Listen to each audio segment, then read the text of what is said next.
Welcome back, brothers and sisters. I am Braden. This is Langley Outdoors Academy, and thank you for stopping by. All right, guys, this is one of those videos where I think we found something that no one else has found yet, or at least observed. And I want to know what you guys think. Let me know in the comments field below, because I think that Biden, his administration just made a pretty big move and turn that I'm hearing no one talk about, and it's all around gun control and specifically how bad it's failing. This is big, guys, and before I go too into the details, I want to lay the groundwork and just kind of give you an idea of where everything sits, which would drive them in a change of direction, which we're going to talk about right now. Now, everything is in the description box below for your review, but here's the landscape as it sits politically for Biden. Crime, way up. Immigration, way up.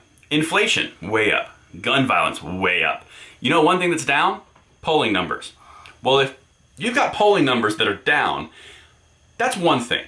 But if you start doing a complete U-turn on all of your policies, you're starting to show that your polling internally is worse than it is in the public's eye. Perfect case in point is the defund the police movement. That is Democrat through and through. I'm not here to say yay or nay. What I'm saying is that is Democrat through and through. Everyone knows it, and they've even tried to hang it on the Republicans' front doorstep, which no one's buying. We all know that, right? But it signals a U-turn that they're trying to do based on polling. Tie it back to the crime wave that's going on, the immigration stuff that's going on, and the overall gun violence that's going on. You start to see a picture. Now, that's the back story. Here's what's going on this week on Wednesday, and look at these two pieces and how they start to show there's a change in the actual verbiage and also the attack that the Biden administration is going, and the stance, particularly politically. So Merrick Garland is the head of the Department of Justice. He's the Attorney General, extremely anti-gun. We missed him being a Supreme Court justice by this much. Now he goes to Chicago and reaffirms the strike force that Biden put in place already about a month ago. We covered it on this channel. But the thing is, Biden introduced it, and Chicago is one of those cities with really high crime on gun violence, even though it's a gun control city, ironically. But Biden goes there himself as well, about a week and a half ago, to talk to the mayor about gun violence. But why are they sending Merrick Garland Wednesday? He goes there, and here's some of the clips, exactly what is happening in his trip. So this is from Chicago itself.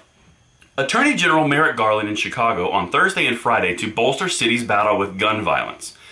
Okay, that's interesting. Why would he do that? The official said the plan does not include deploying extra agents to Chicago on a temporary basis. That's from a leak, an unnamed source in the administration. The official said the plan does not include deploying extra agents to Chicago on a temporary basis. Well, if there's no more resources going there, what's the point? It sounds political. It is. Here's what happened on the exact same day with Biden. So Biden has come out, he's done tons of gun conferences about how gun control is the thing that needs to happen, and guns are terrible, and they need to be basically speaking down from the bully pulpit. Look at all of them. Look at what he's looked like and the stance that he's taken when he does a gun announcement. Here's one. That was from in April. Here's one shortly after April, I think in May. And here's the last one. I don't remember the time. This is early June, I think. Now you notice that all three of these images, they're all from him behind a podium, very presidential with the presidential seal behind him, acting like a politician, governing from the center, like from the power position. That's what he's been doing. And the results are what we covered earlier. Look at the CNN town hall last night and you tell me what the change is that you see. This is what it looks like now.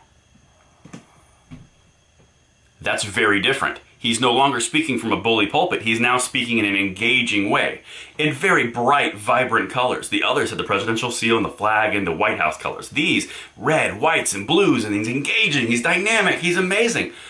Almost like a campaign stop. That's what this is. This is a campaign stop. You don't believe me? He's trying to shore up his base. Watch, listen to one of the quotes. We covered on this channel. The big thing that's getting all the press is that he said he wants to ban pistols.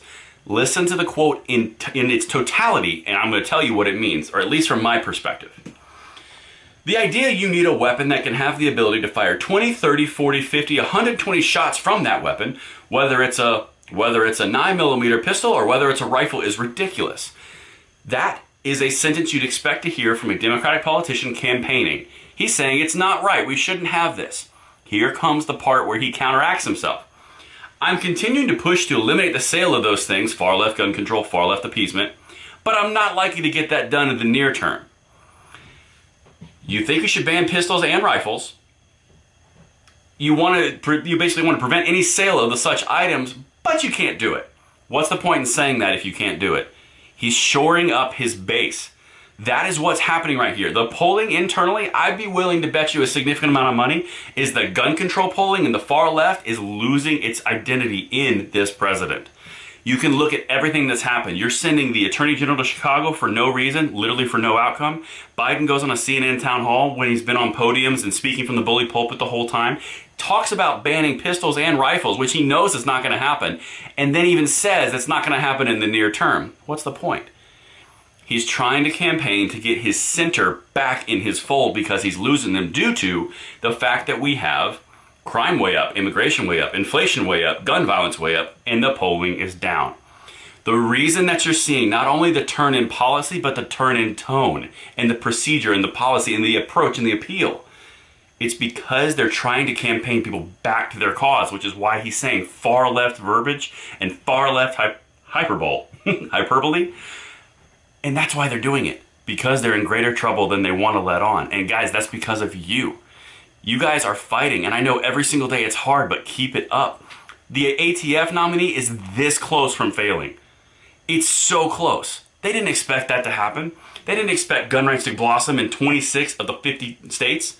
They had no idea that was going to happen. It's because of you guys, and this change in tone, you're going to continue to see it over and over and over again to make him more likable and appealable, because they are losing their base. And if you don't believe me, just let time show, because that right there, there's a reason they have a different tone and tenor than before.